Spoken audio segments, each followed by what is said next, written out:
Hey guys! Welcome to my cooking show. Ngayon magluluto ako ng gulay na mais. So, ihulog na natin ang bawang.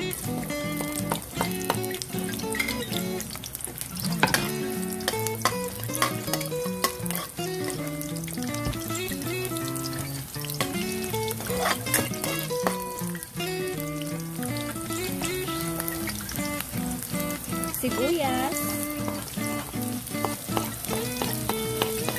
kamatis,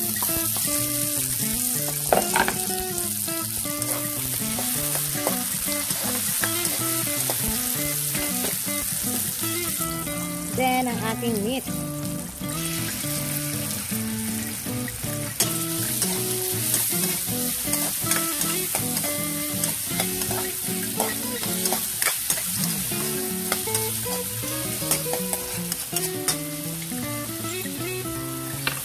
Katulad ng sinabi ko sa mga nakaraang kong vlog, kailangan ginigisa muna yung meat sa mantika. Then, ihulog na natin yung ating mais.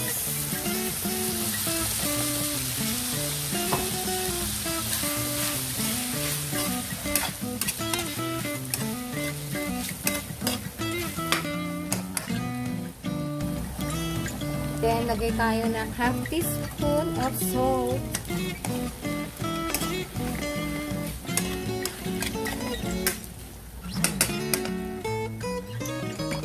Tapos, maglalagay tayo ngayon ng 2 basong tubig. Bakit 2 baso? Kasi para mas lumambat yung ating mga sangkap. Yung tamang sukat lang ng baso, guys.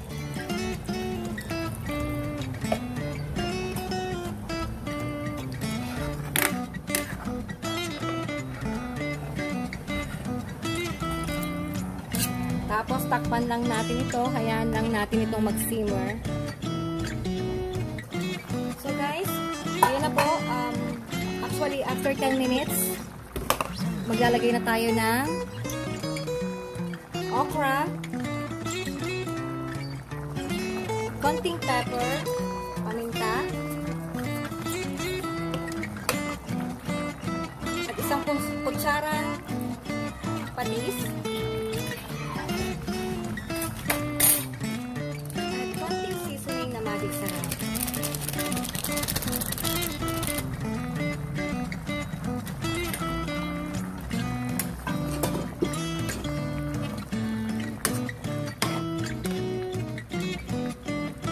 ayan lang ulit natin itong kumulo ng mga 5 minutes at ilalagay na rin natin ang ibang ingredients. So guys, yun na po, after 5 minutes, ilagay naman natin yung ating patola.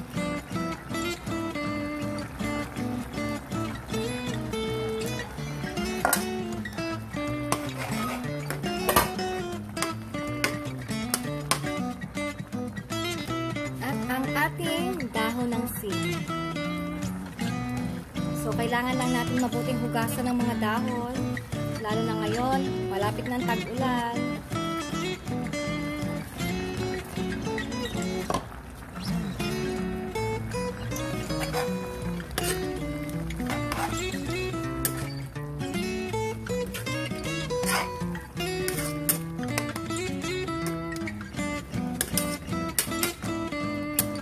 Ayan guys, 5 minutes na lang ulit at ito ay luto na. So guys, 5 minutes po is over. Tapos na po ang ating gulay na mais. Sana nagustuhan nyo kung paano ko ito gawin.